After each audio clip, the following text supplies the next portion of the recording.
আপনি কি ঘন্টার পর ঘন্টা পরিশ্রম করে ভিডিও বানাচ্ছেন, কিন্তু মনে সবসময় একটি ভয় কাজ করে, কখন জানি কপিরাইট স্ট্রাইক চলে আসে। 2026 সালের নতুন নীতিমালা অনুযায়ী আপনার ছোট একটি ভুল আপনার পুরো অনলাইন ক্যারিয়ার ধ্বংস করে দিতে পারে। আজকের এই ভিডিওতে আমরা কপিরাইট কি, কেন এবং কখন একদম সহজে বোঝার চেষ্টা করব ইনশাআল্লাহ। কপিরাইট কি? সহজ কথায় এটি হলো একজনের তৈরি করা জিনিসের উপর তার আইনি মালিকানা। আপনি যদি ইউটিউবে অন্যের মুভি ক্লিপ, ফেসবুক রিলস বা জনপ্রিয় গান সরাসরি ব্যবহার করেন, তবে আপনি সেই মালিকের স্বত্বাধিকার লঙ্ঘন করেছেন।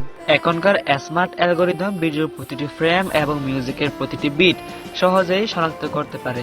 কেন এটি গুরুত্বপূর্ণ? কারণ ফেসবুক ও ইউটিউব এখন শুধু মৌলিক বা অরিজিনাল কন্টেন্টকে গুরুত্ব দিচ্ছে। অথেন্টিক কন্টেন্ট আপলোড করলে আপনার মনিটাইজেশন রিজেক্ট হতে পারে।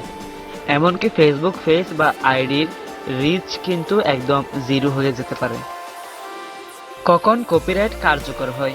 যখনই আপনি অন্যের কাজ কোনো বড় পরিবর্তন ছাড়া আপলোড করবেন, তখনই কন্টেন্ট আইডি আপনাকে ক্লেম দিতে পারে। 3টি স্ট্রাইক মানে চ্যানেল চিরতরে ডিলিট। তবে শিক্ষা বা পর্যালোচনার উদ্দেশ্যে ছোট অংশ ব্যবহার করা ফেয়ার ইউজ বা ফেয়ার ইউজার হিসেবে গণ্য হতে পারে। নিরাপদ থাকতে সবসময় নিজস্ব কন্টেন্ট ও রয়্যালটি ফ্রি অর্থাৎ কপিরাইট ফ্রি মিউজিক ব্যবহার করুন। ভিডিওটি ভালো লাগলে সাবস্ক্রাইব করে সাথে থাকুন।